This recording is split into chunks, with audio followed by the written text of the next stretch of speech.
Hey guys, tonight we begin with something a little darker. A time of plagues, punishments, and pottage. We're diving into what life was really like during the Middle Ages.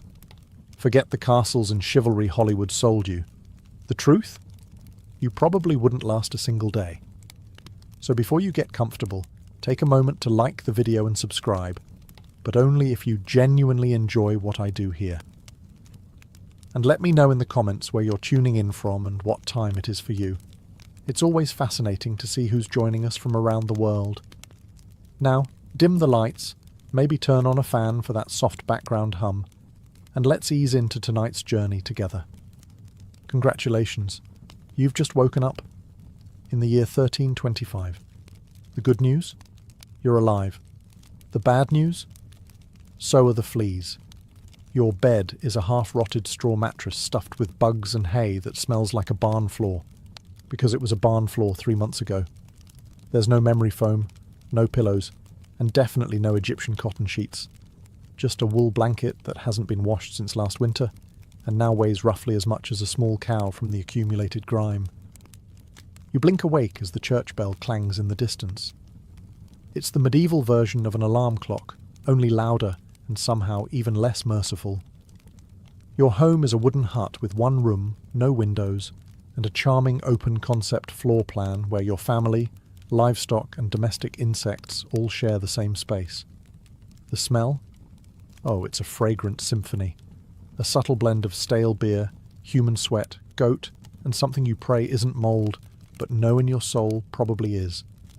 Scented candles haven't been invented, and even if they were, they just melt on your dirt floor.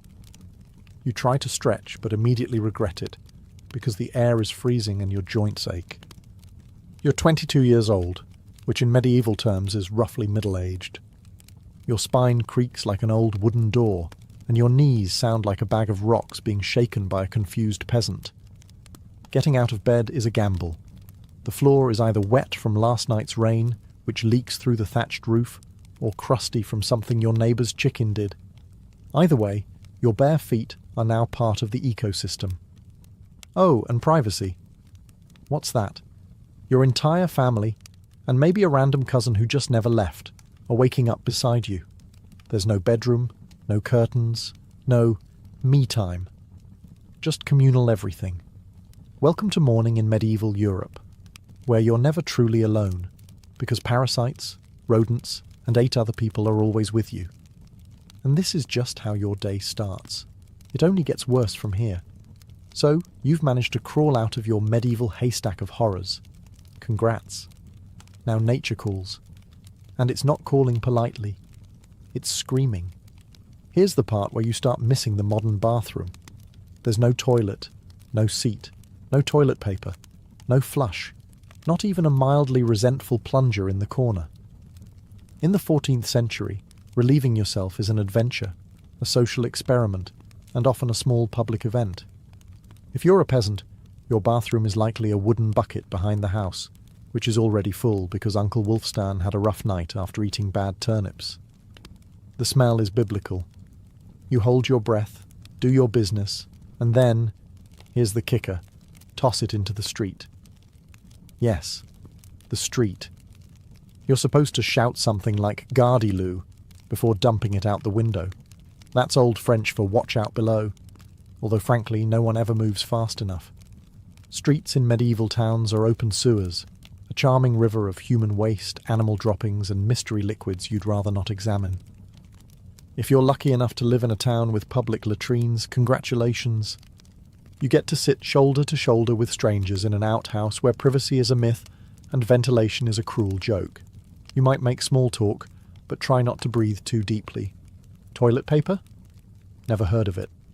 Most people wipe with straw, leaves, rags, moss, or, if they're feeling especially indulgent, a scrap of wool. Sometimes, nothing at all. Which might explain why handshakes weren't popular yet. And if you're in a castle, surely it's better, right? Well, sort of. You might have a garderobe, a hole in the wall that drops your waist directly into the moat.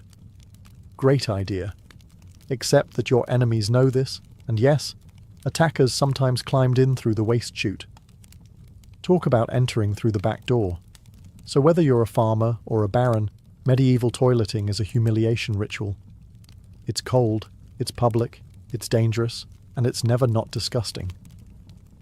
One slip on a wet stone path, and you're face first in humanity's leftovers, and you still haven't brushed your teeth. But we'll get to that next. You survived the toilet. You deserve a reward, right? Maybe a nice breakfast? Something warm, delicious, comforting? Sorry, this is medieval Europe. Nothing is comforting here. Breakfast, if you can call it that, is a grim affair. There are no eggs Benedict, no coffee machines sputtering awake, and certainly no avocado toast. You sit down, or squat near the fire, to a wooden bowl of something that looks like it was scraped off a muddy boot. Welcome to your daily ration of pottage.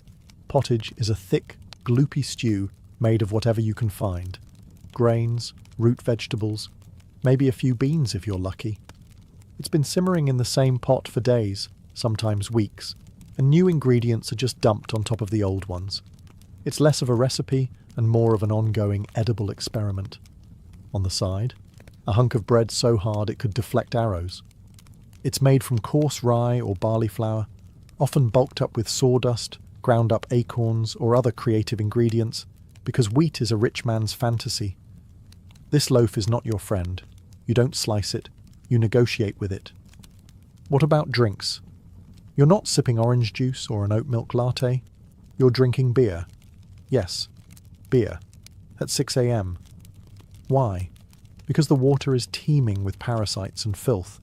So you start your day with weak ale, low alcohol, high survivability. Kids drink it too. No one's happy about it, but at least it won't kill you. Immediately. Want some meat or cheese? Dream on. That's for Sundays and saints' feast days, and only if your lord is feeling generous. Most peasants don't eat meat more than a few times a year. As for fresh fruit, only when it's in season, and not already fermented into wine. And don't even think about spices unless you're royalty. A pinch of pepper costs more than your monthly wages. Salt is valuable enough to be locked away. So you chew your gritty bread, gulp your medieval beer, and try not to think about the rat that may have nibbled your porridge in the night. Breakfast doesn't energize you. It just happens to you. And now that you're properly underfed, it's time to work like your life depends on it. Because it absolutely does. So, you've eaten your sad medieval breakfast, and now it's time to get dressed. Not that it'll help. Your wardrobe consists of exactly one outfit. One. It's a rough wool tunic or linen shift that you've worn every day for months, possibly years. There's no such thing as seasonal fashion. There's just wear this until it disintegrates or gives you a fungal infection. Underwear? Optional. If you're lucky, maybe a linen undertunic. If you're not, well, you're going commando under layers of scratchy, sweaty wool, all lovingly stitched together by someone who probably had no idea what a seam was supposed to look like. There's also no washing machine, no soap, and absolutely no dry cleaner in sight. So your clothes are stained, stiff, and scented, like a compost pile that's been left to marinate in a pigsty. Even if you wanted to wash them, it's not easy. You'd have to haul water from a river or, well, heat it over a fire, scrub your tunic on a board with ashes or lye, and hang it in the sun, which is out approximately 3 days a year. And don't get me started on shoes. If you own any, they're made of untreated leather, barely stitched together, and offer as much arch support as a banana peel. Most peasants just go barefoot, through mud, through dung, through medieval landmines, aka sharp rocks and disease puddles. All this means one thing. Your skin hates you. You itch constantly. Fleas, lice, and bedbugs live rent-free on your body. Everyone has them. Nobles, lousy, monks, itchy, children, walking insect farms. No one escapes. You'll be scratching your armpit with a wooden spoon while chatting with the local priest, and no one will even bat an eye. Your skin is raw from rubbing, your scalp a battlefield of bites, and if you develop a rash, well, too bad. There's no dermatologist, no hydrocortisone, no one to tell you it's probably scabies. You just keep on suffering. And if you're lucky enough to not get an infection, great. That rash will simply accompany you for the next 6 months like an unwanted medieval sidekick. Now that you're dressed in misery and wrapped in discomfort, it's time to head outside and start working yourself to death. Now that you're fully dressed in itches and damp wool, it's time to flash that morning smile. Except, you don't. Because in the Middle Ages, smiling is a dangerous game. Not emotionally, dentally. There's no toothbrush, no toothpaste, no mouthwash, no floss. The concept of oral hygiene is about as popular as bathing, which is to say, not very. Some people might chew on a twig or rinse with wine or vinegar, but for the most part, your teeth are on their own, and they're not doing well. By the time you hit your mid-20s, your smile looks like something pulled from a haunted crypt. Cavities are rampant, gums are swollen. And those aren't just food stains on your teeth. That's decay. You have more rot in your mouth than a medieval root cellar. Sugar, while not yet everywhere, is becoming more common among the rich. Imported at great cost, mostly used in small cakes or to show off wealth. If you're a noble, congratulations. You get to rot your teeth faster than the peasants. If you're poor, you'll do it slowly over time with fermented bread, gritty porridge, and years of hard chewing. Toothaches? Get used to them. They're like medieval weather, always there in the background. The kind of pain that makes you consider praying, drinking, or pulling the tooth out yourself with a pair of pliers, and that's not a joke. That was the actual treatment. Dentists didn't really exist, but barber surgeons did. Yes, the same guy who cuts your hair is also pulling your molars out by candlelight with an iron hook and zero anesthesia. Infected tooth? Hope you like fevers, because without antibiotics, it can easily turn into sepsis and kill you. From a toothache. That's right. The same thing that sends us to a pharmacy today could be your funeral in the 1300s, and there's no relief on the social front either. Kissing? Good luck. Halitosis, bad breath, is everywhere. If you're single, you're not judged by your smile. You're judged by your land and your livestock. In short, your mouth is a battlefield, and it's losing the war. Now that your teeth are throbbing, let's head outside. Because your real job, the one that will break your back, is just getting started. Time to head to work. Except there's no office, no desk, no coffee break, and no chance of promotion. Your job, if you're like 90% of the population, is simple. Don't die while labouring for someone else's comfort. You're a peasant. Congratulations. That means you work the land that belongs to a lord who probably doesn't remember your name. You rise with the sun and stop only when it disappears behind the trees. Your tools? A wooden hoe, a rusty sickle, and whatever bones are still intact in your body. There's no weekend. There's no clocking out. There's only sunrise to sunset, 6 days a week. Sunday is off, but only if you're not harvesting, fighting off raiders, or praying feverishly for your infected toe to stop turning black. The work is brutal. Fields are ploughed by hand or with oxen, if you're rich enough to afford one. You dig ditches, sow seeds, pull weeds, and carry water until your spine begins to resemble the letter S. No one cares if you're tired. No one's asking how your mental health is doing. If you're a woman, surprise. You don't just do fieldwork.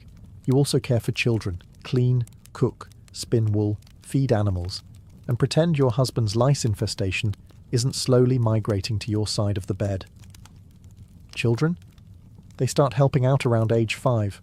No school, no toys, just a tiny wooden rake and a dream of one day not dying of the flu. And if you're one of the few who isn't a farmer, maybe you're a blacksmith, a tanner, or a cooper. Great. You still work with fire, chemicals, or animal guts all day in poorly ventilated sheds. The pay? Basically survival. The perks? Occasional bleeding. Break a bone? Too bad. Get a fever, drink some warm beer and keep going. You can't afford to stop. Not even for a day. Because if you don't work, you don't eat.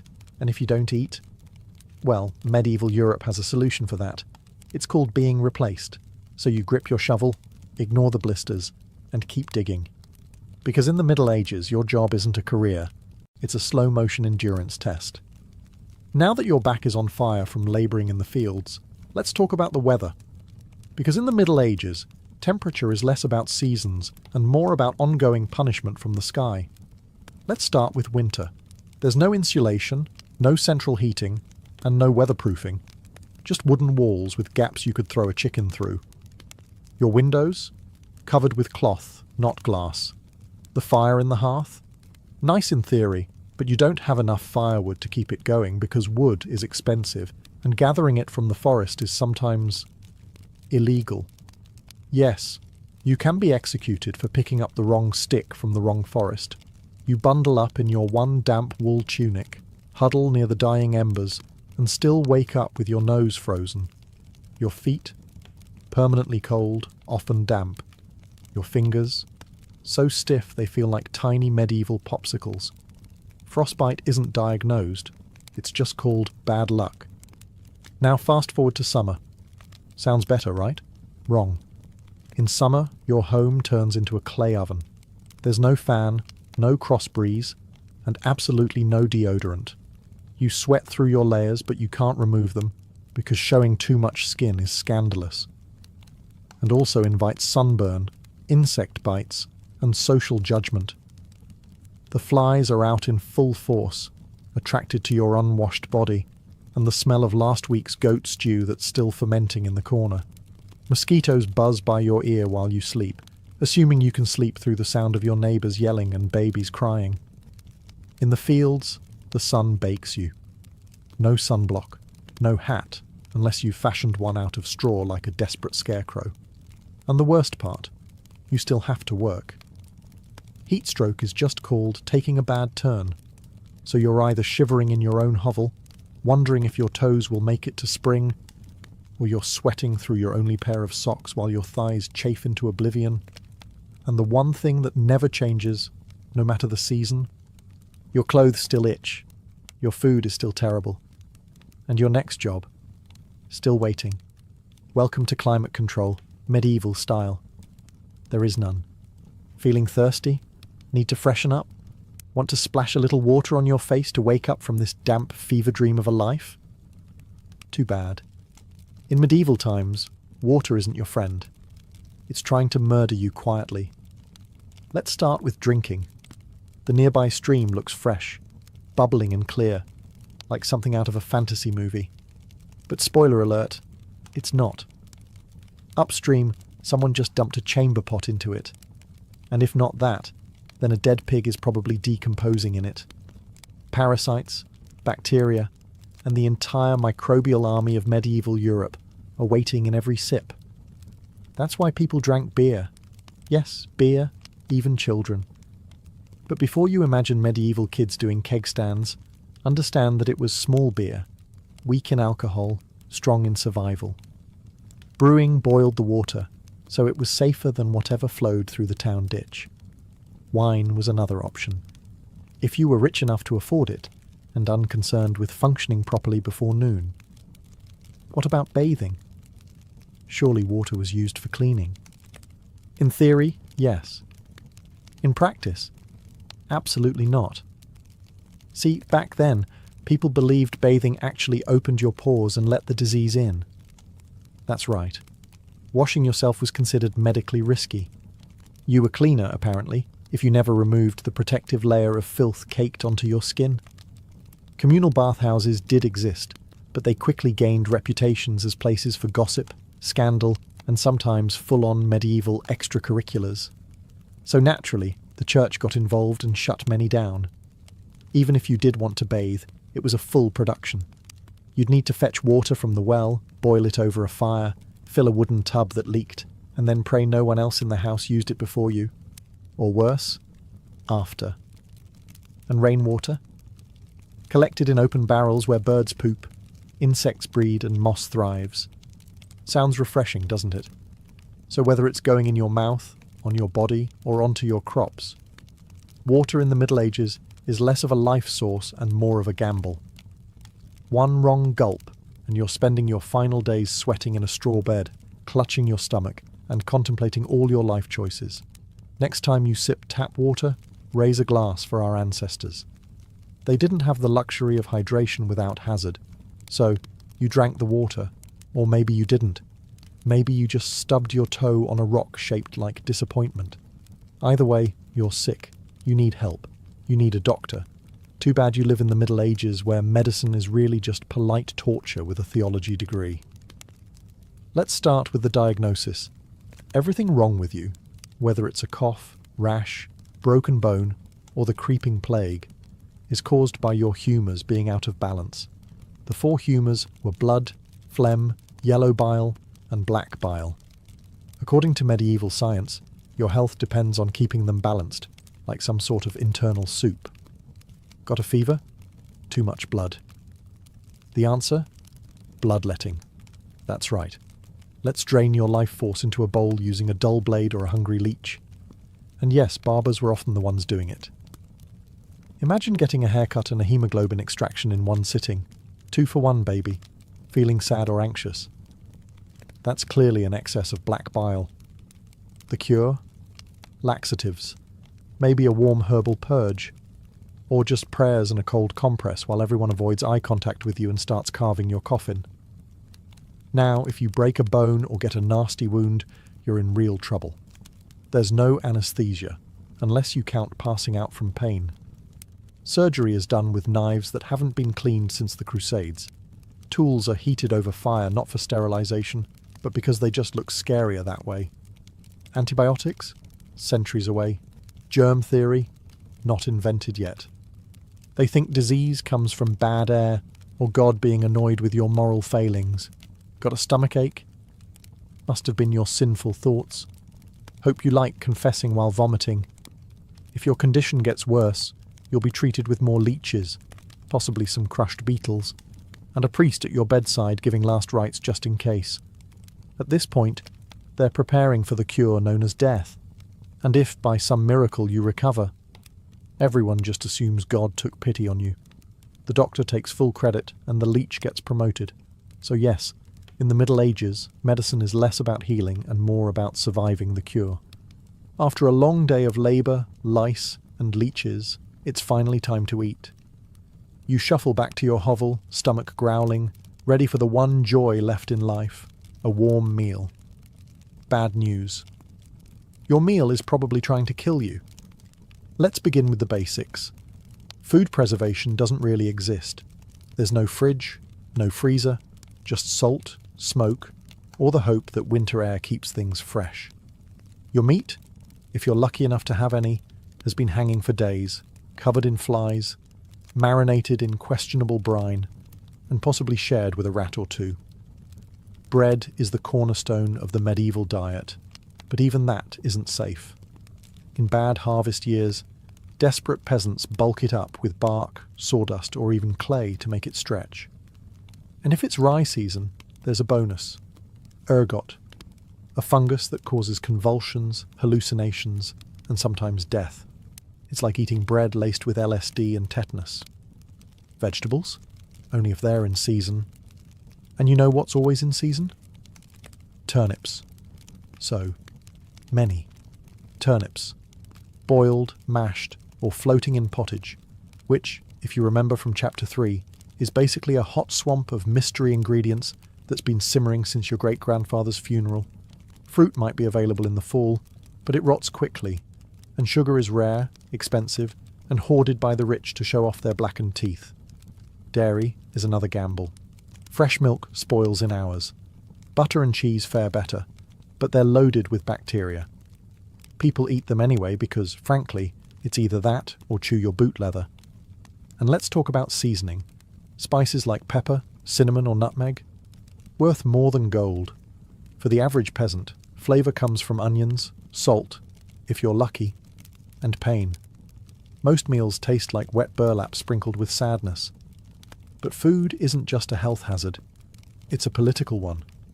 Game animals belong to the Lord, not you. Caught poaching a rabbit, you could be fined, imprisoned, or even executed. That's right, your dinner could get you hanged. So as you sit down to eat your grey stew by flickering firelight, remember, every bite is a risk. but you eat anyway, because in the Middle Ages, food doesn't nourish, it tests you. It's evening now. You've worked, suffered, and barely digested your suspicious stew. You might think the day is winding down, but don't get too relaxed, because God is watching. So is the priest. And so is your neighbour Agnes, who will absolutely rat you out if you miss Mass. In medieval Europe, religion isn't just part of life, it is life. The church controls your calendar, your laws, your education, if you can read, your birth, marriage, death, and everything in between. Think of it as your spiritual landlord. And you're always behind on rent. Every day is structured around prayer bells. The town church bell rings in the morning, noon, and night. Not because people need reminders, but because missing prayer is a sin. Forget to bow? Sin. Eat meat on a Friday? Sin. Think about your neighbour's wife in that one dream? Double sin. And yes, hell is very real. Vividly real. Priests describe it in glorious detail. Rivers of fire, lakes of boiling blood, demons with pitchforks and eternal wailing. If the plague doesn't scare you, eternal damnation definitely will. You can't read the Bible yourself because it's written in Latin, a language reserved for monks, clergy, and that one noble kid who's too good for dirt. You rely on the church to interpret everything for you. That means if the priest says your crop failure is because you didn't pray hard enough, well, time to kneel harder. Tithes, 1/10 of everything you own, are mandatory. If you grow wheat, you give wheat. If you raise chickens, you give eggs. If you have nothing, congratulations. You're spiritually bankrupt and financially doomed. Holidays? They're holy days, dozens of them. And while they offer breaks from labour, they're not for fun. They're for attending Mass, fasting, confessing sins, and reminding yourself that joy is a dangerous indulgence. Questioning the church is dangerous. Heretics are burned, witches are drowned, blasphemers are flogged, and skeptics are quickly reformed. So you go through the motions. You chant, you bow, you pray that your soul, after enduring this dirt-covered life, might finally land in paradise, assuming the priest likes you. Because in the Middle Ages, God may be merciful. But the church? Not so much. If you thought being a medieval peasant was rough, try doing it as a woman. All the filth, famine, and fear, plus childbirth, subservience, and social invisibility. In the Middle Ages, being a woman is like being on hard mode, with no health potions and no restart button. From birth, a girl's life path is pretty much locked in. Marry young, bear children, serve your husband, die tired. Education? Not likely. Unless you're from a noble family and sent to a convent, your intellectual development stops around the time you learn how to churn butter and patch a tunic. Marriage happens early. Really early. It's not weird to be betrothed at 12 and pregnant by 14. It's not about love. It's about land, livestock, and alliances. Your opinion? Not required. Once married, you're basically your husband's property. Your job is to produce heirs, feed everyone, keep the house running, and not complain. Because complaining might get you branded a nag, or worse, a witch. That label comes with a complimentary drowning or burning, depending on local fashion. Childbirth is a death lottery. There's no prenatal care, no sterile tools, no anesthesia. Midwives do their best, but even minor complications can mean death for the mother, the child, or both. Some women survive 10 pregnancies. Many don't survive 2, but don't worry. Once the baby is out, your work increases. Now you have a screaming infant in a lice-ridden hut, and you're expected to nurse, cook, clean, and still help in the fields. You don't get a break. You are the break, for everyone else. If you're unmarried, you're suspicious. If you're widowed, vulnerable. If you're outspoken, dangerous. Women who didn't conform were often accused of witchcraft, especially if they had herbal knowledge, a strong personality, or just looked at someone funny on a rainy Tuesday. Even in the church, your role is limited. Nuns lived under strict rules. No speaking without permission. No freedom of movement. and your spiritual worth, always ranked below men. In short, if you're a woman in the Middle Ages, you're expected to endure, obey, reproduce and suffer in silence, ideally while smiling. Because even in a time of universal suffering, women were somehow expected to suffer gracefully. So far, you've battled filth, starvation, social injustice, and possibly a goat. But just when you think your day can't get any worse, here comes violence, loud, bloody, and often completely acceptable by medieval standards. Let's be clear, the Middle Ages were not peaceful. The idea of law and order mostly meant, hope the local lord isn't in a bad mood. Violence is everywhere. In the home, in the streets, on the battlefield, in church disputes, and sometimes in line at the communal bread oven. Crime is common, punishment is brutal, and justice is more performance art than protection. Steal a loaf of bread, you could lose a hand. Accused of lying, your tongue might get pierced. Gossip too much? Meet the scold's bridle, a metal mask strapped to your head with a bar in your mouth. For correction, of course, let's say you're accused of something serious. Heresy, theft, witchcraft. How do you prove your innocence? By being tortured, obviously. Welcome to trial by ordeal. One version, you stick your hand in boiling water to retrieve a stone. If it heals without infection in 3 days, you're innocent. If not, you're guilty. Another option, you're tossed into a river. If you sink, you're innocent, and probably dead. If you float, you're guilty, and will be punished anyway. It's like a medieval game show where the prize is survival and the host is actively rooting against you. And if you're sentenced to death, that's a public event. Executions are performed in front of cheering crowds. Hangings, beheadings, burnings. Sometimes people bring snacks. It's the medieval equivalent of cable TV. Domestic violence, completely normal. Husbands were allowed, even expected, to discipline their wives and children. Street fights, commonplace. You could be beaten just for looking the wrong way at a noble's horse. And war, always simmering. Local feuds, territorial disputes, religious crusades. Someone's always marching off to stab someone else in the name of honour, God, or boredom. Violence isn't a breakdown of society in the Middle Ages. It is society.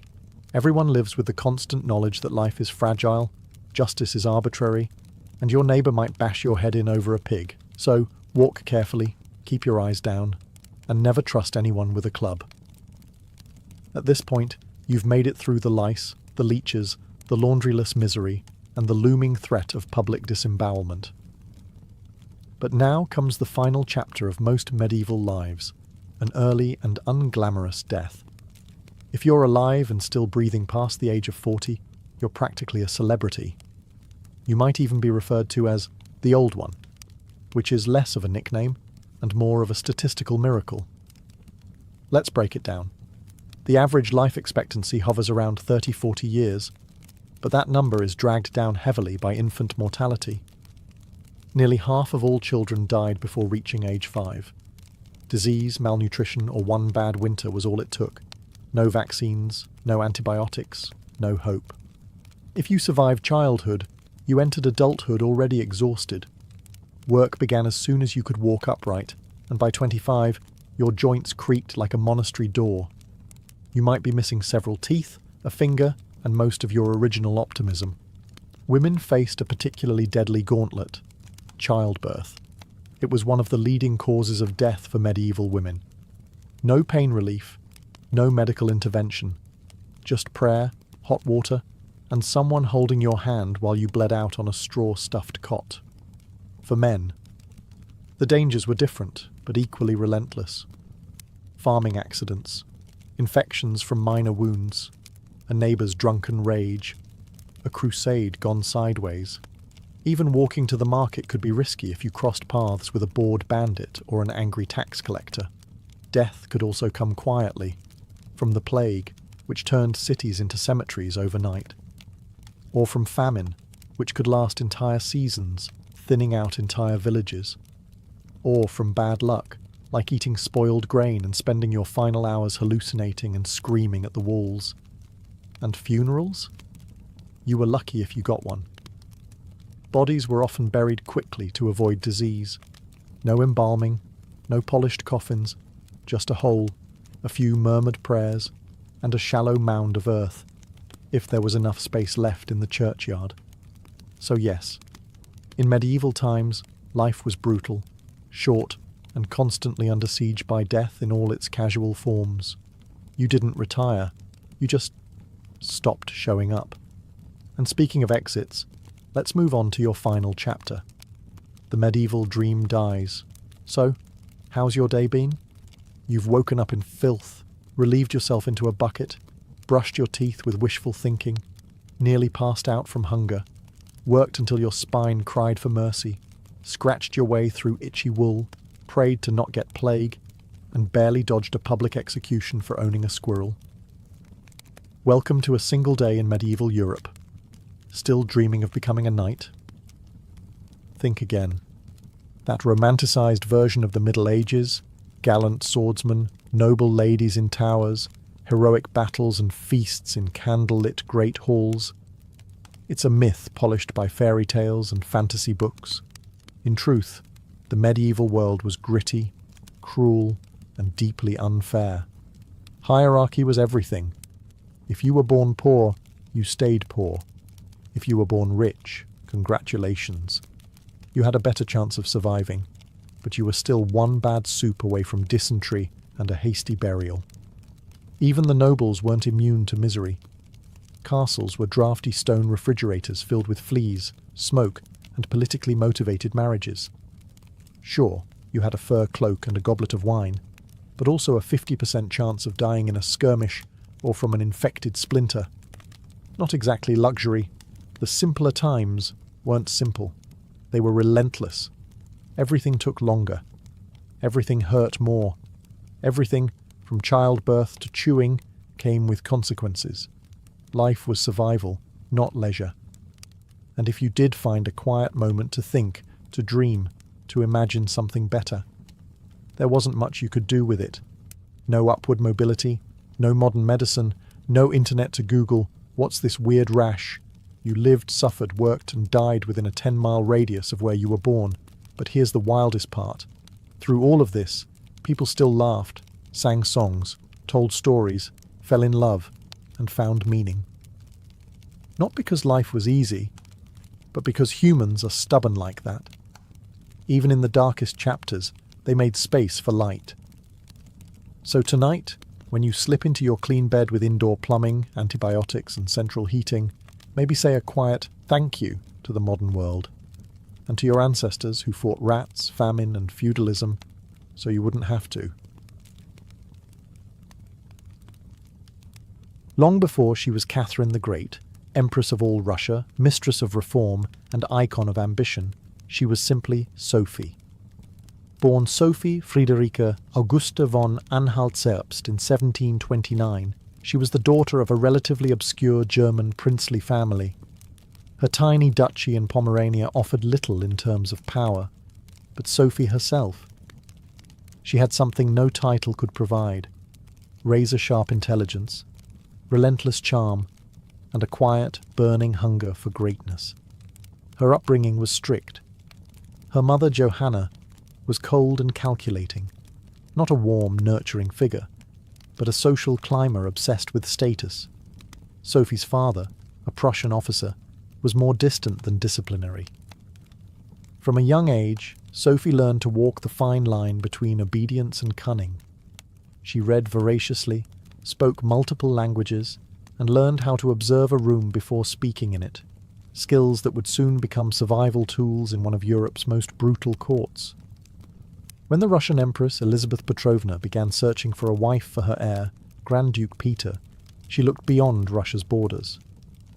Peter himself was of German descent, and Empress Elizabeth believed a foreign bride, pliable and grateful, would be easier to control. Sophie fit the bill perfectly. Noble blood, Lutheran faith, which she'd be forced to abandon, and a reputation for both grace and humility.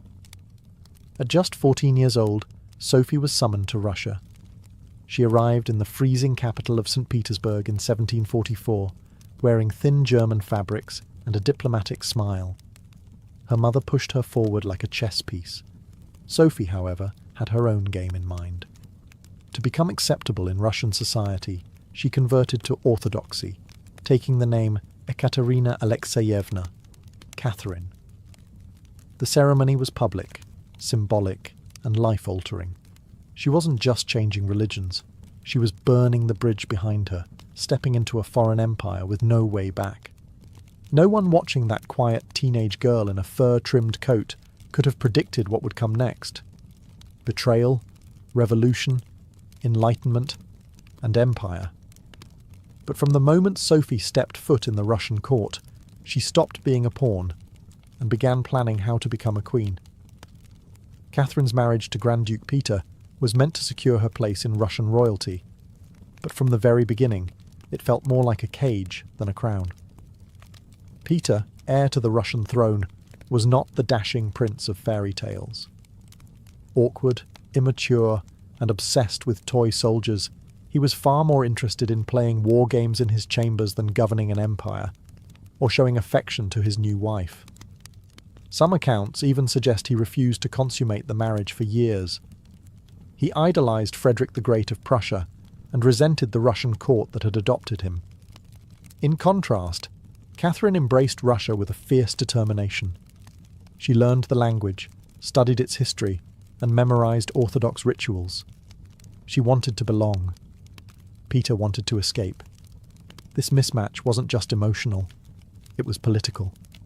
The Russian court was a viper's nest of gossip, paranoia, and brutal power games. Empress Elizabeth still ruled with absolute authority, but her health was in decline. Everyone knew a transition was coming, and everyone had an agenda. Catherine was watched constantly. Her letters were read, her friendships monitored, and her every move scrutinized. She couldn't trust her husband, her mother, who was still whispering in her ear on behalf of foreign interests, or even her servants. In this world, alliances could turn into accusations overnight. But Catherine was no fool. She learned to play the court's games quietly, cultivating allies in the shadows. She charmed military officers, made friends with scholars, and developed a reputation for dignity and restraint, a stark contrast to her husband's childish tantrums and open contempt for Russian traditions. Behind closed doors, Catherine began reading Enlightenment thinkers like Voltaire and Montesquieu. While others saw her as a young consort, she was building a vision, not just for herself, but for Russia, a nation of strength, education, and reason. But there was one problem. The longer Peter lived, the longer Catherine remained in limbo, a powerless wife to a man unfit to rule. So she waited, observed, and planned. She knew the Russian throne wouldn't be inherited. It would have to be taken. In 1762, after nearly 2 decades of waiting, watching, and quietly manoeuvring, Catherine saw her moment and seized it with breathtaking precision. Empress Elizabeth had died, and Peter, now Peter III, was finally Tsar.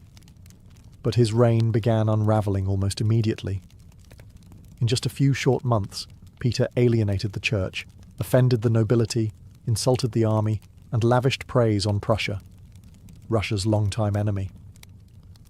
He reversed key policies, humiliated the clergy, and talked openly about divorcing Catherine to marry his mistress.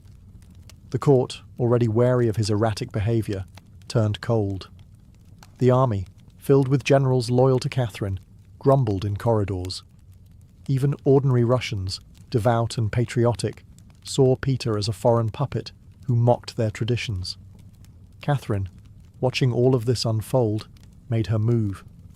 In July of that same year, while Peter was away at his summer palace, Catherine launched a bloodless coup d'etat. Supported by key military officers, including her lover Grigory Orlov and his influential brothers, she rode through St. Petersburg in full regalia, was proclaimed Empress Catherine II, and won the allegiance of the powerful Imperial Guard. Peter, caught off guard and without allies, surrendered within days. He was taken into custody, and shortly after, found dead under mysterious circumstances. Officially, it was reported as a hemorrhoidal colic. Unofficially, it was murder. Catherine was now empress, not by birth, not by marriage, but by will, wit, and audacity. It was unprecedented. A foreign-born woman with no legitimate claim had taken the Russian throne without a single battle. But her real challenge was just beginning. She had to transform that bold grab for power into a lasting legacy. Would Russia accept her? Would the nobility respect her?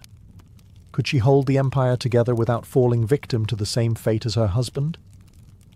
Catherine understood that power gained through intrigue could be lost just as easily. She needed to rule not as a schemer, but as a visionary. And so began her transformation, from a careful conspirator to a reforming empress, one who would redraw borders, embrace the Enlightenment, and redefine what it meant to be a woman in power. Once Catherine had the crown, she could have rested on her power, but she didn't.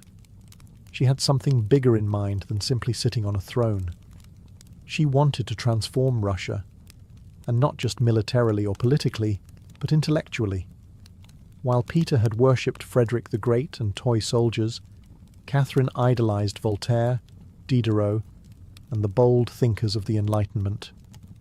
She believed in reason, progress, education, and the role of a monarch as a servant of the people, even if she herself ruled with absolute authority.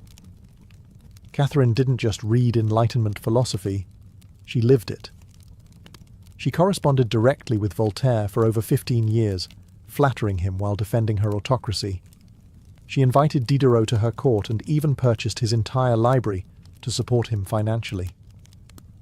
Behind closed doors, she pored over legal texts, debated reforms, and crafted policies to modernize the empire. Her early reign was filled with efforts to codify Russian law.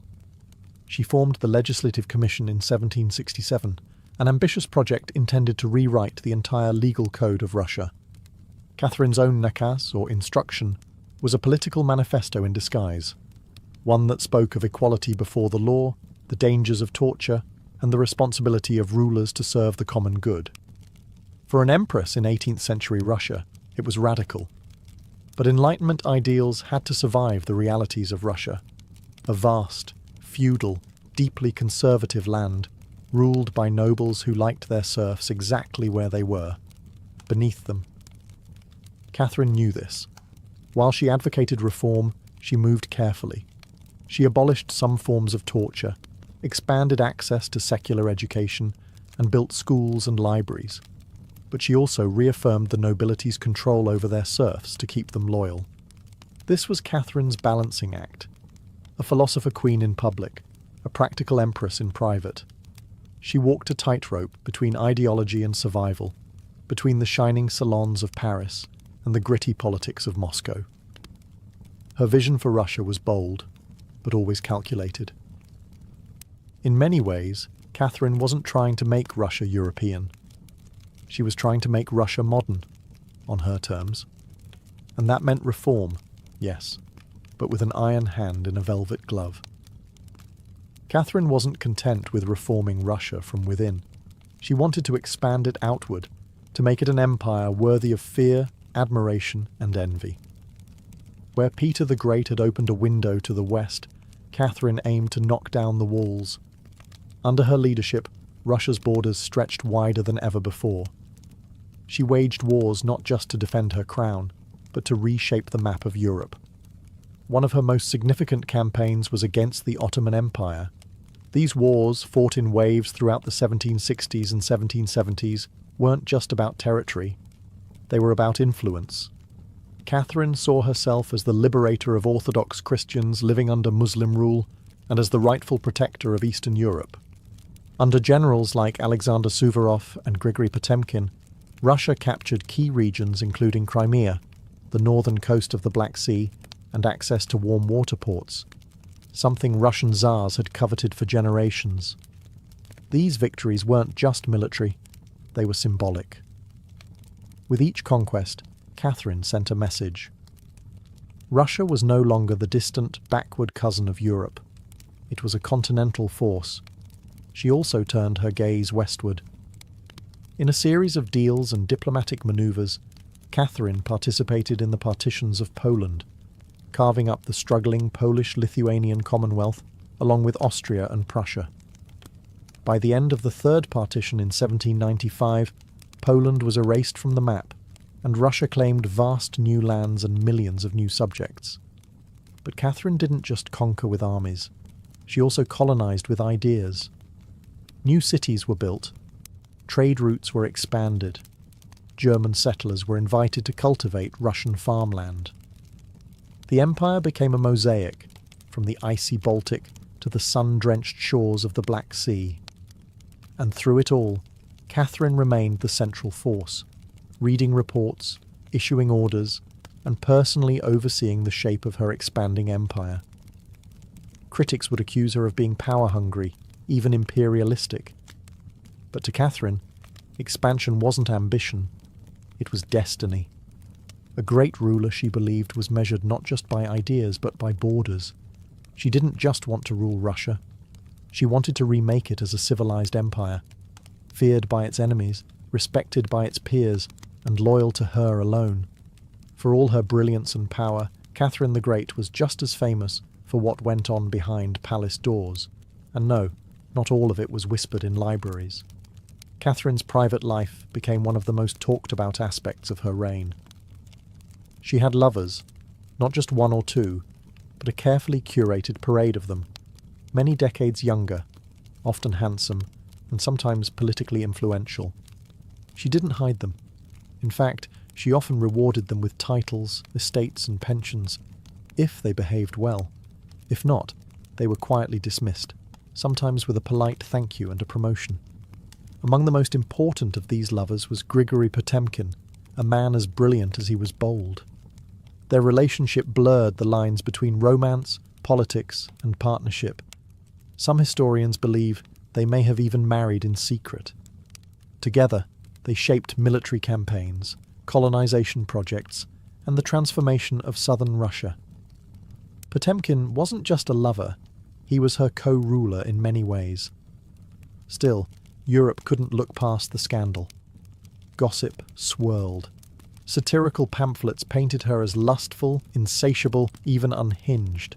And after her death, the rumours only got worse, the most infamous being the completely false and grotesque tale involving a horse, spread by her enemies to smear her legacy. But why the obsession? Simple. Catherine was a woman who wielded power unapologetically, and in a world where female rulers were expected to be either saintly virgins or tragic figures, she refused to play the role. She lived, loved, and ruled on her own terms, and that made her dangerous. Ironically, while her critics painted her as immoral, Catherine herself was deeply philosophical about love and sexuality. She believed pleasure was a natural part of life, and that personal relationships didn't have to threaten public responsibility. She separated emotion from governance, a feat few male rulers managed. In reality, her liaisons were often strategic. She surrounded herself with men who were loyal, capable, and politically useful.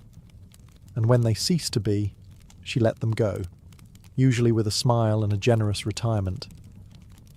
Catherine's love life didn't weaken her rule. It was part of her strategy, a blend of passion and power that made her unforgettable, envied and feared. For all her charisma and control, Catherine's reign was not without peril.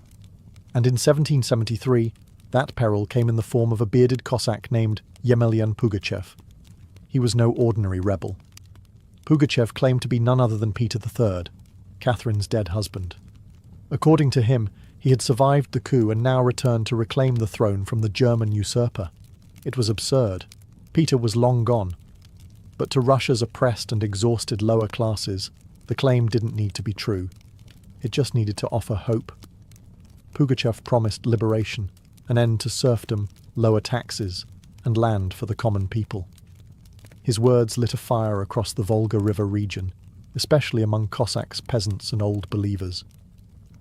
In a time when the gap between nobles and serfs had widened brutally, his promises sounded like salvation. The Pugachev rebellion became the largest peasant uprising in Russian history. Towns were taken, fortresses fell, Nobles were slaughtered. For a terrifying moment, it seemed as if the empire itself might fracture. Catherine was shaken.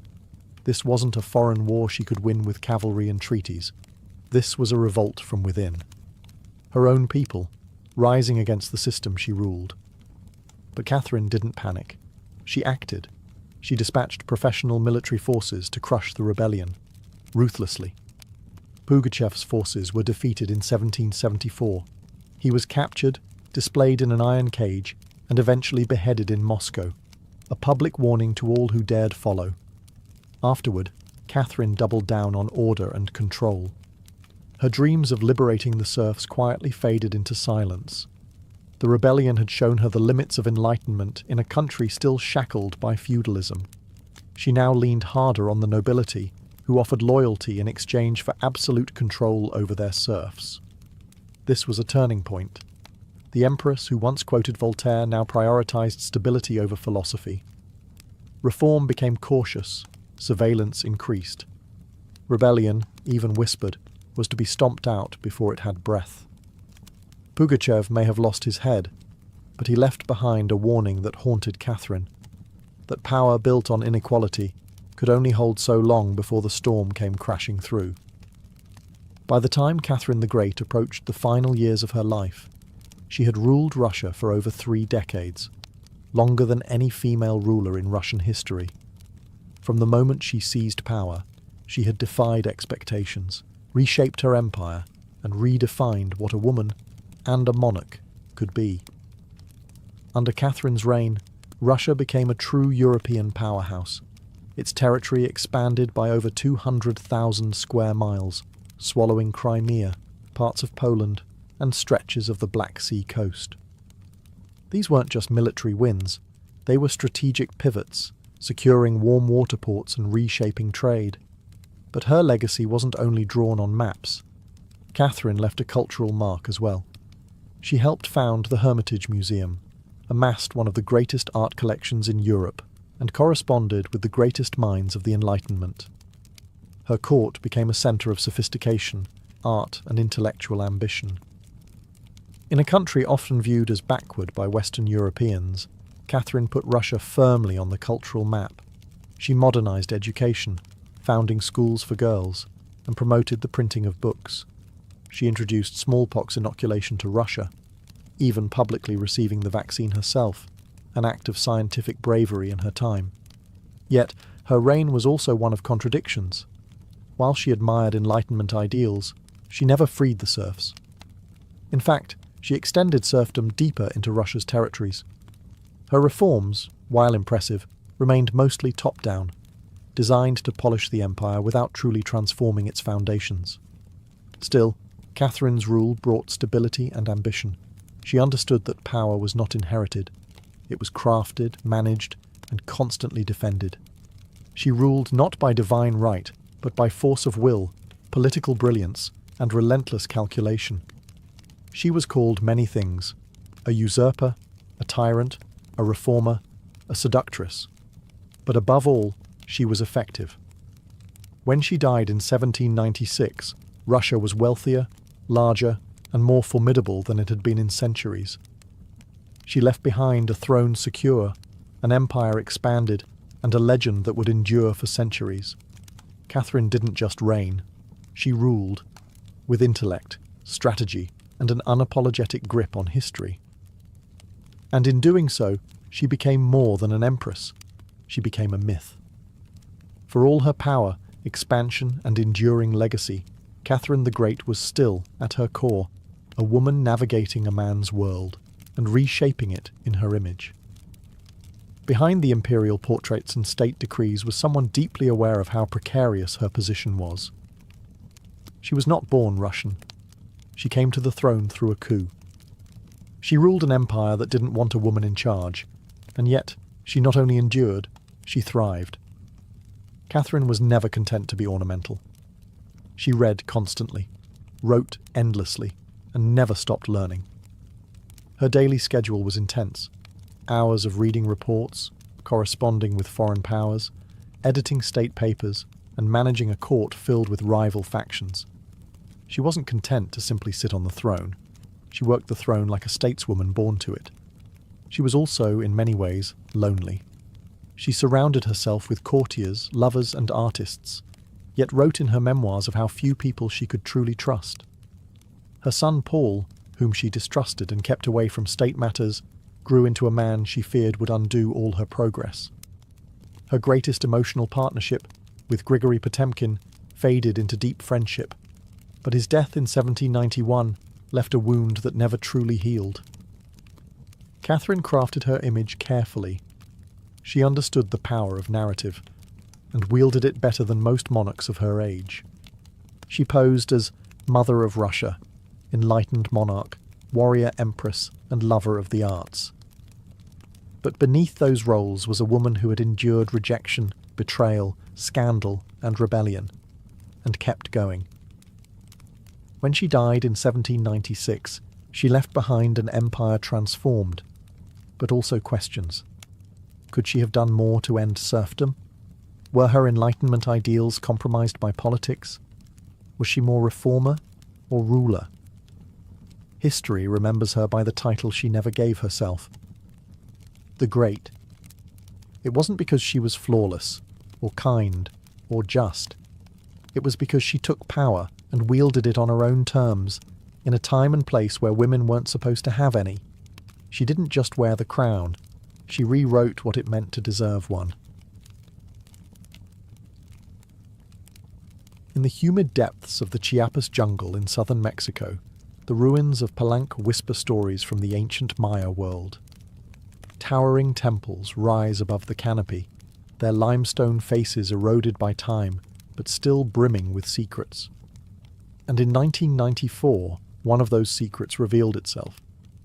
A team of Mexican archaeologists, led by Fanny Lopez Jimenez, was surveying Temple 3, a relatively modest pyramid, next to the more famous Temple of the Inscriptions, the burial site of the mighty king Pakal the Great. Temple 3 wasn't expected to hold much, until they noticed something odd, a sealed, hidden chamber beneath the structure. No looters had touched it. It was pristine. When the archaeologists broke through and lowered themselves inside, they found a stone sarcophagus resting in silence. The air was heavy with the weight of centuries. As they opened the lid, red dust rose like smoke. Brilliant, shocking red. The interior was covered in powdered cinnabar, a toxic mercury sulfide used ceremonially by the Maya. And lying within that crimson cloud was the skeleton of a woman. She had been buried with care and reverence. Her bones were fragile but intact, her skull still wearing a jade mask, and her body surrounded by funerary offerings. Necklaces, diadems, ear spools, all crafted from jade and shell. Everything about the burial screamed royalty. Yet no name was inscribed, no glyphs identified her. It was one of the richest female burials ever found in Mesoamerica. And yet, it was a total enigma. Why was she buried in red powder? Who was she? Was she a queen, a priestess, or perhaps even Pakal's wife? The researchers called her the Red Queen, and the name stuck. But even with modern forensics, they couldn't say for sure who she was, only that she had lived around the 7th century, during the golden age of Palenque. Unlike most Maya tombs, hers had been hidden, untouched, and purposefully isolated. Her burial wasn't just ceremonial, it was spiritual. This woman wasn't meant to be remembered with words. She was meant to be remembered through ritual, through colour, and through the mystery she left behind. The most haunting feature of the Red Queen's tomb wasn't her jade jewellery, or the silence of the sealed chamber. It was the red dust. A thick layer of powdered cinnabar covered everything. The sarcophagus, the walls, her bones, even the offerings around her. It clung like blood to stone. To the Maya, this was no accident. Cinnabar, made from crushed mercury sulfide, was one of the most sacred and dangerous substances in the ancient world. Its vibrant red colour wasn't just visually striking, it symbolised blood, rebirth, and the life force that connected the human and divine realms. Red was sacred. It was the color of sunrise, of sacrifice, of life emerging from death. And it wasn't just symbolic, it was spiritual. Covering the dead in cinnabar was a ritual meant to transform the body, preserving it not for eternity, but for transition. In Maya belief, death wasn't the end. It was a passage, a crossing into another cosmic layer. And so the Red Queen, whoever she was being prepared not just for burial, but for deification. But there's another layer to this. Cinnabar is toxic. Repeated exposure can lead to mercury poisoning, tremors, hallucinations, even death. The Maya likely didn't understand the chemistry, but they felt its potency. It was volatile, powerful, dangerous. To bathe a corpse in it was to declare this person was no ordinary mortal. In Palenque, very few were buried with cinnabar. Pakal the Great, the mighty king whose pyramid dominates the site, was one. His body, like hers, was also saturated in the red powder. That detail alone drew speculation. Was the Red Queen his wife? His mother? Or someone of equal divine status? Her skull had been placed on a layer of jaguar skin, another sacred symbol. Around her, bone needles, obsidian blades, and miniature jade figurines hinted at rituals performed either during her life or in her honor at death. Every part of her burial told a story without words, a story of power cloaked in secrecy, a woman prepared to cross into the underworld, not in silence, but in ceremony, drenched in the color of sacrifice. Surrounding the Red Queen's crimson-drenched remains was a world of silence, broken only by the gleam of jade, shell, and obsidian. These were not mere ornaments. They were offerings, each one carefully chosen to accompany her on the journey to the Maya afterlife, the Xibalba. At her sides were jade necklaces, heavy and cold, their polished surfaces still radiant after 300 years underground. Jade was not just beautiful, it was sacred. The Maya considered it a symbol of eternal life. It represented the green of maize, the vitality of the jungle, and the breath of the gods. Only the elite were buried with jade. For the Red Queen, it covered her chest, wrists, and ears, a clear sign that in life she wielded influence, perhaps even divine favour. One of the most haunting objects was the jade funerary mask, placed delicately over her face. Unlike the golden death masks of Egypt, this one was subtle, constructed from dozens of tiny mosaic tiles, arranged to mimic the contours of her skull. The mask served a ritual function, to protect the soul, to preserve identity, and to present her as divine in the eyes of the gods. Scattered near her bones were bone needles, obsidian blades, and shell artifacts. These could have been tools of ritual or symbols of her status, as priestess, healer, or royal matriarch. One bone pin was engraved, faint but purposeful, a small echo of her voice lost to time. At her feet and along the edges of the tomb were ceramic vessels, still sealed, likely once filled with offerings, food, drink, or incense to sustain her spirit beyond death. The Maya believed the afterlife was a journey, dangerous, layered, filled with challenges. These items weren't luxuries, they were necessities. To modernize, the tomb feels intimate, not overloaded, but intentional. There was no gold, no chariots, no pomp, just items chosen with spiritual weight. It was a map for the soul. Through these treasures, we glimpse how the Maya understood death, not as finality, but as a transition of power. The Red Queen wasn't buried to be forgotten. She was being prepared to ascend. For all the grandeur of her tomb, the Red Queen left behind one haunting void. No name. No inscriptions adorned her sarcophagus. No glyphs on the walls identified her. She was clearly someone powerful. But who?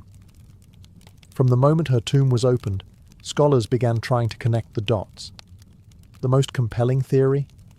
That the Red Queen was Zakbu Ajau, the wife of Kinich Janab Pakal, known today as Pakal the Great, the most famous ruler of Palenque. Zakbu Ajau was more than just Pakal's consort.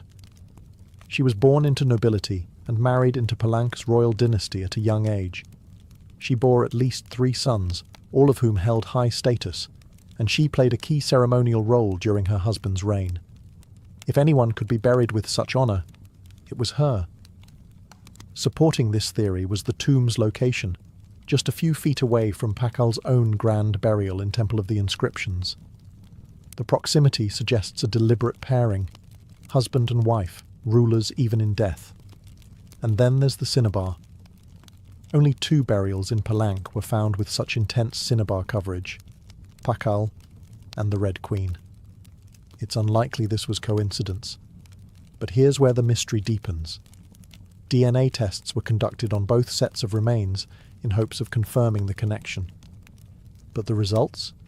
Inconclusive. The woman's bones showed no direct maternal link to Pakal, but that didn't rule out a spousal relationship. After all, marriage does not require shared blood. Some have argued she could have been Sakkuk, Pakal's powerful mother, who ruled Palank before he came of age. Others suggest she may have been a high priestess, or a sister, or a royal ancestor whose name has simply been lost to history's erosion. Still, the evidence points most strongly to Tsakbu Ajau, a queen by title, a mother of kings, and a spiritual counterpart to Pakal. The lack of a name may not be an oversight. It may have been intentional. In Maya cosmology, the soul lived on not through monuments, but through ritual, symbol, and the whispers of the earth. And so the Red Queen remains suspended between legend and truth, a woman who ruled, remembered not in stone, but in scarlet and silence. To understand the Red Queen, we must understand the world she came from, a world where Maya women, especially royal ones, held more influence than many realize. In Maya civilization, politics was often a family affair. Royal women weren't merely passive consorts. They were diplomats, priestesses, and power brokers. They conducted rituals, sponsored temples, and played crucial roles in maintaining dynastic legitimacy. Their bloodlines were political capital, used to forge alliances and secure claims to the throne. Take Sakkuk, for example, the mother of Pakal the Great. When the throne of Palank was left vacant, she took power herself and ruled as queen regent until her son came of age. She wasn't a placeholder. She was a ruler in her own right, issuing decrees and overseeing construction projects. Without her, Pakal may never have risen at all. And she wasn't an anomaly. Across the Maya world, in places like Yaxchilan, Naranjo, and Calakmul, inscriptions show women performing major ceremonies, engaging in warfare diplomacy, and sometimes ruling outright. They were often portrayed in stelae and murals, dressed in elaborate headdresses and regalia, standing beside kings as equals, or sometimes above them. Their words were carved in glyphs. Their names were remembered, until they weren't. By the time Spanish conquistadors arrived centuries later, much of that memory had eroded. The colonial lens saw native women as silent figures in a male-dominated world, but the archaeology tells a different story, one of complex gender roles, where power was negotiated, not simply inherited. This context casts the Red Queen in a new light. She may not have ruled in name, but her burial, rich, sacred, and positioned beside Pakal, suggests she was a central pillar in the royal order. Her jade mask wasn't just decoration. It was a symbol of identity, of power held in life and protected in death. Her bloodline may have been the very glue that held Palanka's dynasty together. In Maya civilization, a queen wasn't just a queen.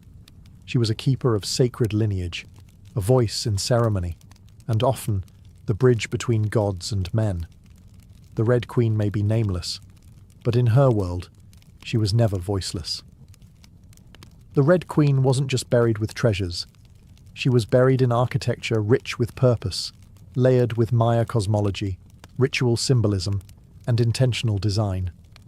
Her tomb wasn't merely a grave, it was a gateway to eternity. Her body was discovered inside Temple Third, one of the smaller pyramids within the heart of Palenque, yet its proximity to Temple of the Inscriptions, the resting place of Pakal the Great, is telling.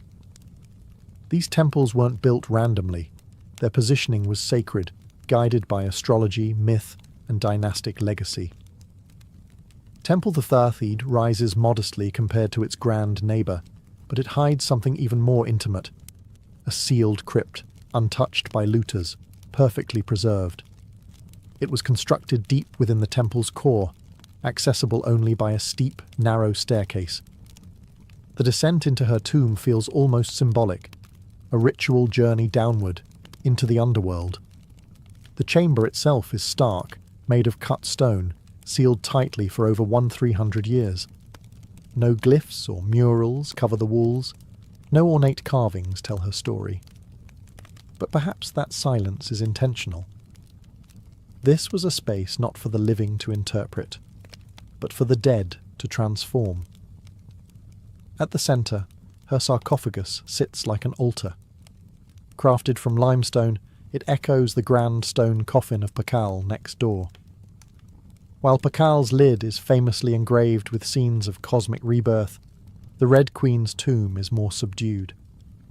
The focus is inward, on the body, on the cinnabar, on the ritual of death itself, and yet there are subtle architectural cues that hint at meaning. The tomb is aligned east to west, a symbolic path mirroring the sun's journey from life to death. The chamber is small, but powerful. It feels deliberate, personal, a sacred enclosure for someone revered. Maya temples were cosmological tools, bridges between the heavens, the earth, and the underworld. To be buried in one was to be elevated beyond the human realm. The Red Queen's eternal home wasn't an afterthought. It was a carefully constructed shrine, a place where death became transformation. Her bones rest in stone, her essence in cinnabar, and her legacy in the architecture itself. A temple that speaks without words, telling us she mattered. To the ancient Maya, death wasn't the end. It was a threshold, a sacred passage into the underworld, known as Xibalba. And for someone like the Red Queen, this crossing was not only spiritual, it was political, cosmological, and deeply ritualized. Burial rituals were carefully choreographed events, rooted in myth and meant to guide the soul through the treacherous layers of the underworld. Maya texts and iconography tell us that Xibalba was no peaceful afterlife. It was a maze of darkness, rivers of blood, trials, and gods of death. Only those properly buried, ritually prepared, and spiritually equipped could make the journey successfully. The Red Queen was buried wrapped in cinnabar, encased in stone, and surrounded by offerings, all signs of an elite burial. But there's more. The presence of bone needles and obsidian blades in her tomb hint at auto-sacrifice rituals, possibly symbolic tools representing rites she had performed in life, or that were reenacted at her burial to empower her spirit. Her funerary mask, carefully assembled from jade tiles, was not simply decorative. It may have served as a spiritual vessel, preserving her face and identity as she journeyed into the afterlife. In Maya belief, the face was a mirror of the soul, and the soul needed to be recognized by the gods. The ceramic vessels surrounding her may have once held chocolate, maize, water, or even pulque, to nourish her in the next world. Other items, like stingray spines or shell trumpets, could have represented spiritual tools, calls to the gods, or tokens of ritual communication. Burial wasn't just a goodbye. It was a transformation. The Maya believed in cycles, death as seed, burial as planting, and the afterlife as rebirth.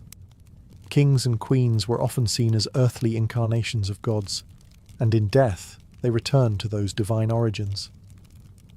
The Red Queen, covered in the colour of blood, entombed in a pyramid and honoured with offerings, was being prepared for rebirth, not as a mortal, but as a being tied to the sacred order of the cosmos. Her burial wasn't the end of her story, it was the beginning of her legend. Just a few steps away from the Red Queen's final resting place lies one of the most iconic tombs in Mesoamerica, that of Kinich Janab Pakal, known simply as Pakal the Great. His burial inside the Grand Temple of the Inscriptions is celebrated for its artistry, scale, and deeply spiritual symbolism. But what makes the Red Queen's tomb so extraordinary is not only what was inside, it's where it was found. Her sarcophagus was hidden within Temple 3, directly adjacent to Pakal's monument. In a city like Palenque, where every temple was carefully positioned to reflect cosmic principles, this closeness was no coincidence. It was intentional, a statement etched in stone. Many scholars believe the Red Queen was Tzakbu Ajao, Pakal's queen and trusted consort. While her tomb lacks inscriptions, the similarities between their burials are striking. Both wrapped in cinnabar, both entombed in pyramids, both buried with jade, and both treated with extreme reverence. These rituals mirror each other, as if two halves of a sacred narrative. Pakal's lid famously depicts him falling into the underworld tree, a cosmic scene of death and rebirth. The Red Queen's simpler tomb contains no such iconography, but the symbolism lies in the pairing itself. If Pakal represented the sun, journeying through the underworld at night to rise again, then the Red Queen may have represented the moon, the feminine force that follows its own mysterious path in the sky. Together, they embodied a cosmic duality, masculine and feminine, king and queen, sun and moon, order and ritual. In Maya mythology, rulership was not singular, it was relational. Harmony in the cosmos required balance, and that balance extended into the dynastic court. By placing the Red Queen beside Pakal, the Maya were preserving not just a marriage, but a cosmic partnership. Their proximity in death may have mirrored their roles in life, a queen not behind, but beside her king, sharing not just a throne, but a legacy. In their tombs, they speak without words. Two souls, wrapped in cinnabar and stone, joined across eternity, one of history's most sacred silences. Though her name was lost to time, the Red Queen of Palenque endures, not as a forgotten relic, but as one of the most enigmatic and powerful women of the ancient world. Her tomb, sealed for over 1,300 years, now whispers across centuries, inviting questions that echo louder with every discovery. She represents a mystery that still resists full understanding. We may never know exactly who she was. No glyph carved her name. No stela told her story. And yet, the care in her burial, the richness of her offerings, the symbolism of her crimson-drenched bones, all speak of a woman profoundly important. Not merely as a wife or consort, but as someone who held real influence, spiritual weight, and royal blood. Today, the Red Queen forces us to re-evaluate assumptions. She's a reminder that in the ancient Maya world, women were not silent. They led rituals, governed cities, and shaped dynasties. While kings like Pakal have long taken the spotlight, the Red Queen's re-emergence reminds us that power did not belong to men alone. It flowed through mothers, queens, priestesses, and visionaries. Her legacy is more than the treasures she left behind. It's the conversation she started among archaeologists, historians, artists, and storytellers. Every jade bead, every layer of cinnabar, every architectural choice in Temple Thathid tells us something deliberate. This woman mattered, and perhaps that's the most extraordinary part of her story. Not what we know, but what we still don't. The Red Queen teaches us that history isn't just a collection of facts, it's a living puzzle, a shared human longing to connect with the past. In that sense, her legacy is still unfolding. She lies wrapped in red, the colour of life and sacrifice, of blood and rebirth. Her face, once hidden behind a jade mask, now stares back at us through science, art, and wonder. She remains nameless, but not voiceless. Mysterious, but not forgotten. The Red Queen may have ruled a kingdom in life, but in death, she rules something greater, our imagination. Her tomb was sealed in stone. Her story was written in silence. And still, somehow, she speaks. Frida Kahlo was born on July 6, 1907, in the vibrant district of Coyoacán, then a village on the outskirts of Mexico City. Her childhood home, the Casa Azul, the Blue House, was filled with colour, contradiction, and quiet strength. It would later become a sanctuary, a battleground, and a museum to one of the most iconic artists of the 20th century. Frida was the third of 4 daughters born to Guillermo Kahlo, a German-Hungarian photographer, and Matilde Calderón, a devout Catholic of indigenous and Spanish descent. Her parents were opposites: Guillermo, reserved and intellectual; Matilde, religious and emotionally distant. Frida would inherit her father's introspection and artistic eye, but also her mother's fierce resilience. As a child, Frida was imaginative, outspoken, and bold. She read voraciously and asked questions most adults didn't want to answer. But at the age of 6, she contracted polio, which left her right leg thinner and weaker than the other. A physical difference she tried to mask with long skirts, but never allowed to limit her spirit. The illness left her bedridden for months and isolated from other children. During this time, she grew close to her father, who encouraged her to exercise, ride bicycles, and stay mentally sharp. Unlike most girls of her time, Frida didn't aspire to become a wife or a homemaker. Her goal? To become a doctor. She enrolled in the prestigious National Preparatory School in Mexico City at age 15, one of only a handful of girls accepted. There, she stood out not just for her intelligence, but for her rebellious wit, radical thinking, and unique sense of style. She joined a group of young intellectuals known as the Cachuchas, who debated philosophy, literature, and politics. Frida was drawn to revolution, to ideas that challenged tradition. But even in those early years, before the bus crash that would define her body, and before the fame that would define her legacy, Frida Kahlo was already painting herself into the world, with sharp edges, unapologetic ideas, and an identity too big to fit inside anyone else's expectations. She wasn't just growing up in Coyoacán, she was preparing to remake herself entirely.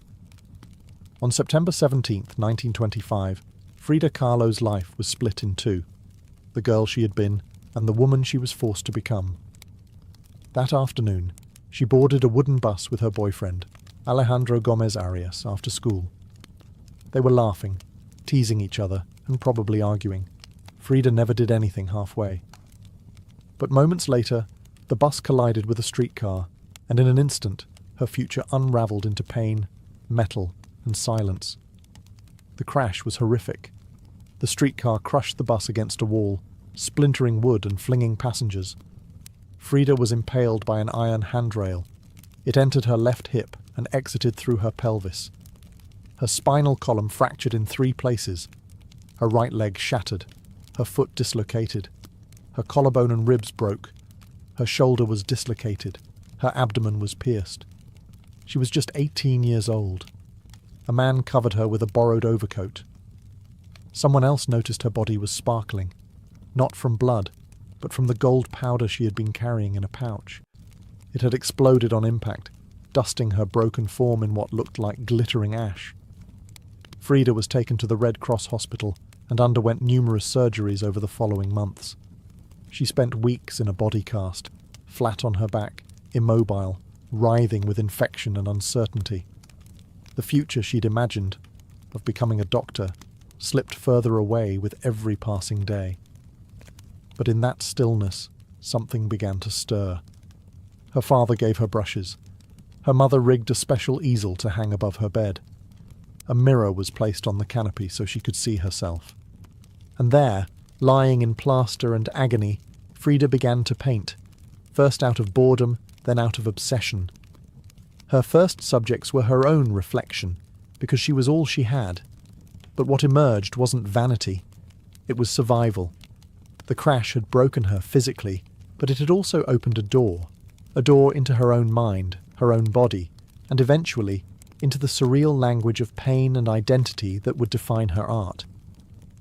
The girl who wanted to heal others now began healing herself. one brush stroke at a time. As Frida Kahlo lay encased in plaster and steel, a body fighting itself with every breath, she began to paint. What started as a form of therapy soon became a language, and that language was deeply personal, brutally honest, and often hard to look at. Which was precisely the point. Frida didn't paint pretty flowers or polite landscapes. She painted pain. Her pain. Physical, emotional, and existential. Her first subjects were self-portraits. Not because she was vain, but because, as she famously said, "I paint myself because I am so often alone, and because I am the subject I know best." Her early works were small in scale, painted on tin or wood panels, inspired by Mexican retablos. Devotional paintings meant to tell stories of suffering and miracles. Frida turned this tradition inward. Her body became the canvas. Her emotions became the altar. She painted herself as split, as pierced, as bleeding. In one painting she is impaled by nails, like a modern-day martyr. In another, she floats in a barren landscape, tethered to a broken column, a metaphor for her shattered spine. She painted herself weeping, fractured, decapitated, and bare, but never passive, always watching. Her pain was not sanitized. She painted the ugliness of trauma with beauty, defiance, and even humor. Each piece was a reclamation of her body, her experience, and her identity as a woman in a world that often tried to define her. But Frida wasn't just telling her story. She was inventing a new kind of visual narrative, one that blended Mexican folk art, surrealism, medical illustration, and symbolism. Her paintings became dreamlike autopsies of her soul, framed in color, culture, and myth. By the time she recovered enough to walk again, albeit painfully, Frida was no longer the girl who had wanted to be a doctor. She was an artist, and her art was unlike anything anyone had seen. She had taken the worst thing that had ever happened to her and turned it into a source of creation. Frida Kahlo didn't just paint her pain. She made the world look at it, and in doing so, she turned suffering into a sacred act of self-expression. In 1928, still recovering, still painting, and just 21 years old, Frida Kahlo met the man who would become the most profound and turbulent relationship of her life, Diego Rivera. He was 20 years her senior, already Mexico's most famous painter. Massive in both stature and presence, Rivera was a giant of Mexican muralism, known for his sweeping, politically charged frescoes that told the story of the Mexican people. Frida had seen his work before. She admired it. But now she wanted his opinion of her work. She brought her paintings to him at the Ministry of Education, interrupting his scaffolded work to ask bluntly, "Do I have talent?"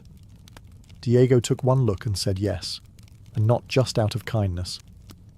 He recognized in her something rare, an unfiltered voice, raw and unpretentious, full of rage, irony, pain, and beauty. They began a relationship that was as consuming as it was creative. Frida once said, "I suffered 2 accidents in my life, one in which a streetcar knocked me down, the other was Diego." They married in 1929, an odd pairing to outsiders. Diego, massive, unfaithful, politically famous. Frida, sharp-tongued, fiercely independent, already walking with a cane. Her parents called it a marriage between an elephant and a dove. Their bond was passionate, but chaotic. Diego supported her art and encouraged her growth as a painter, but he was also endlessly unfaithful, even with Frida's own sister, Cristina.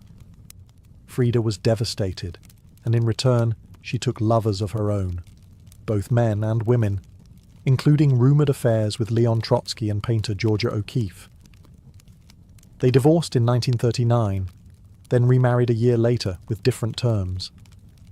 This time, Frida would keep her autonomy, her home, her money, her name.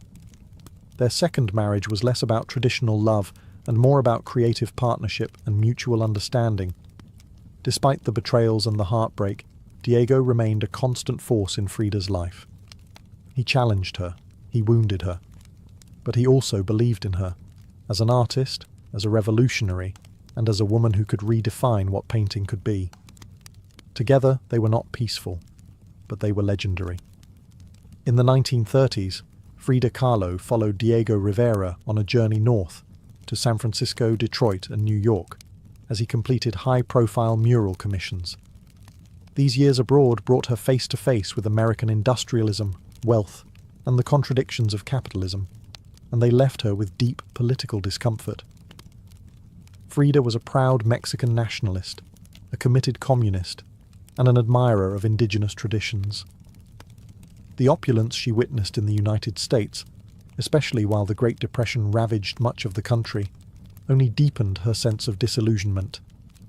In letters home, she mocked the culture's materialism and obsession with appearances.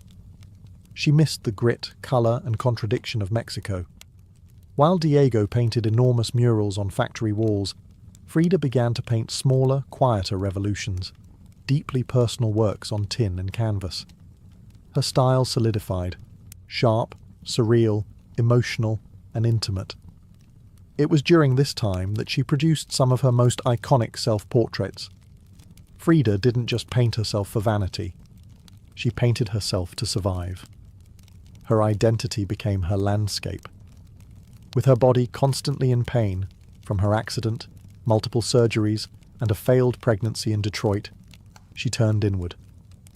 Her portraits showed her bleeding, fragmented, exposed. Yet her face was always calm, always direct, unapologetic. One of her most powerful works, Henry Ford Hospital, shows her lying on a hospital bed, crying, surrounded by floating symbols of loss. A fetus, a snail, medical equipment, a cracked pelvis. It was raw, graphic, and deeply emotional, a canvas that bled with truth. Back in Mexico, Frida immersed herself in leftist politics.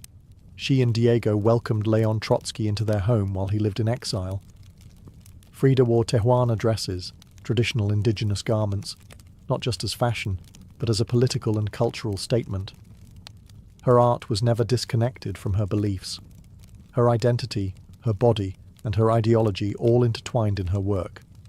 While Rivera was painting murals of revolution, Frida painted its human cost, the body in pieces, the mind on fire, and the self always staring back. In exile and in illness, she became not just a painter of pain, but a painter of resistance. When Frida Kahlo returned to Mexico in the late 1930s, she was no longer just Diego Rivera's wife.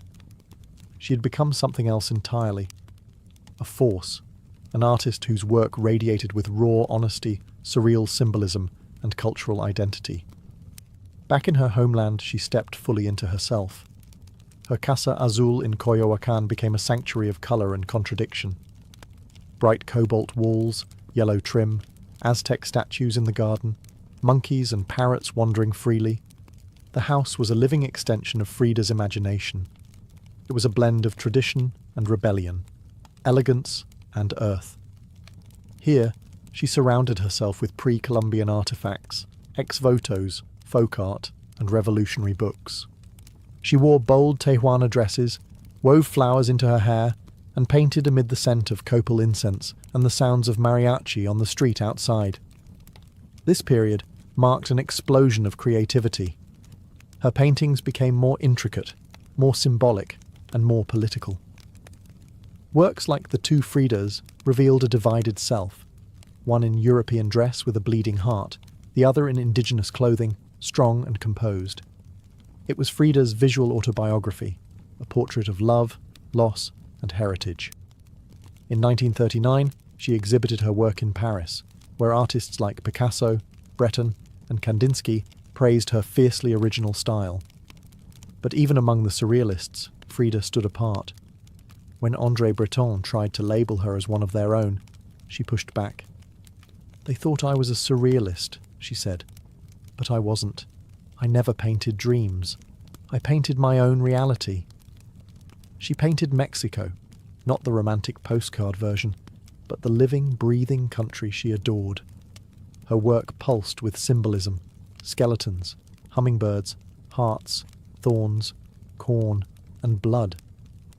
She honored the indigenous roots of her homeland while unmasking the violence of its past and present. But even as her artistic voice grew stronger, her health continued to decline. Multiple surgeries, infections, and chronic pain became daily realities. Still, she painted through it, propped up in bed, torso bound in corsets, fingers clenched around the brush. Frida had returned to Mexico not to rest, but to reclaim her power, through paint, through politics, and through her fearless embrace of the self. As the 1940s wore on, Frida Kahlo's body continued to betray her. Her spine was deteriorating. Her right leg was constantly infected. She underwent more than 30 surgeries in her lifetime, often in grueling succession. At times, she was bedridden for months, encased in body casts or immobilized by traction devices that stretched her bones apart. But still, she painted. Each canvas during these years became both a release and an act of resistance. Her works grew darker, more defiant. She painted with a clarity sharpened by pain, refusing to hide behind metaphor. In The Broken Column, she presents herself split down the middle, her body pierced with nails, a cracked ionic column replacing her spine. Yet her face is stoic, her gaze unflinching. Pain for Frida was no longer just a subject. It was her companion, her antagonist, her muse. Her political voice also grew louder. She joined the Mexican Communist Party, marched in demonstrations, wrote fiery letters, and called out imperialism and injustice. When her health no longer allowed her to walk, she appeared at protests in a wheelchair, defiantly holding signs and shouting slogans. In 1953, Frida was given her first solo exhibition in Mexico, a long overdue celebration of her art. But her health was so fragile, doctors told her she couldn't attend. So she did what only Frida would do. She arrived by ambulance, carried in on a stretcher, and placed in the center of the gallery on her hospital bed. Dressed in traditional finery, surrounded by her own work, she greeted guests with tequila, laughter, and that fire still burning in her eyes. Her final paintings were both childlike and harrowing. In Marxism Will Give Health to the Sick, she painted herself wearing a steel corset, cradled by the hands of Marx, casting away symbols of oppression. Her last known work was a still life of sliced watermelons, one piece bearing the words, "Viva la vida," long live life. Even in the face of death, she remained defiant, joyful, and political. Frida Kahlo's last portraits weren't just self-portraits. They were acts of revolution, painted in pain, but always signed with life. On July 13, 1954, at the age of 47, Frida Kahlo died in the same place she had been born, La Casa Azul in Coyoacán. The official cause was listed as a pulmonary embolism, but those closest to her whispered of something deeper. She had been ill, yes, but also exhausted. By pain, by surgeries, by the long war with her own body. Just days before, she had attended a political protest against the CIA-led coup in Guatemala. Weak and wheelchair-bound, she insisted on going, her clenched fist raised in the air. Revolution remained her final heartbeat. Her last diary entry was brief but piercing. "I hope the exit is joyful, and I hope never to return." Frida's funeral was held at the Palacio de Bellas Artes, Mexico's most prestigious cultural institution. Her body, draped in the red flag of the Mexican Communist Party, was watched over by friends, family, artists, and revolutionaries. Diego Rivera was inconsolable. He called her the greatest love of his life, even as his betrayals had nearly broken her. But in the years that followed her death, something extraordinary happened. Frida Kahlo refused to disappear. At first, her name was whispered only in art circles. Her works weren't easy to categorize, too political for surrealists, too surreal for traditionalists. But slowly, her image, her story, and her defiance began to resonate. Through the 1970s and 1980s, as feminist scholars and activists reclaimed forgotten voices, Frida's became louder. She wasn't just a painter anymore. She was a symbol of pain turned into beauty, of feminism born through resistance, of Mexican identity celebrated without apology, of queerness, disability, revolution, and authenticity. Her face, unibrow, gaze, flowers in her hair, became iconic. Her home became a museum. Her diary became a sacred text. And her paintings now hang in the world's greatest museums. Frida Kahlo had lived much of her life in Diego's shadow. But in death, she stepped forward. She didn't just leave behind paintings. She left behind a mirror and dared us all to look, not with pity, not with fear, but with fire. Today, Frida Kahlo's face is everywhere. Printed on t-shirts, painted on murals, turned into dolls, memes, posters, and icons. Her signature unibrow, her flower-crowned hair, her direct gaze, all instantly recognizable. But what makes her legacy powerful isn't just that people know her face, it's that they recognize the truth behind it. Frida didn't try to be flawless. She didn't fit into boxes. She wasn't conventional, and she didn't care to be. In a world that demands perfection, she gave us realness. Raw, messy, vibrant, angry, joyful, contradictory realness. She celebrated what made her different: her disability, her queerness, her politics, her culture, and turned it into art that transcended borders and decades. She's become more than an artist. She's a global symbol of defiance, feminism, cultural pride, and creative resistance. For queer communities, she's a fearless bisexual icon who lived openly and unapologetically in a time that demanded silence. For women, she's a reminder that power doesn't require permission. For disabled artists, she's proof that pain can fuel the brush, not stop it. And for Mexico, she's a daughter reclaimed, fierce, folkloric, and forever part of the national soul. Her paintings, once dismissed as too strange or too personal, are now among the most revered in the world. Works like The Two Fridas, Self-Portrait with Thorn Necklace and Hummingbird, and The Broken Column aren't just seen, they're felt deeply by anyone who has ever suffered and needed to turn that suffering into something sacred. She lived in the margins and turned them into centre stage. She embraced contradiction. A communist who wore gold, a woman betrayed who loved again, a body in pieces with a soul unbreakable. And through it all, she painted, not just with colour, but with conviction. Frida Kahlo never asked to be a symbol. She simply told the truth about herself, and in doing so, told the truth for millions of others who had never seen themselves reflected in art before. Now, when we see her face, we see courage, we see colour, we see resistance, we see Frida, not gone, but immortal.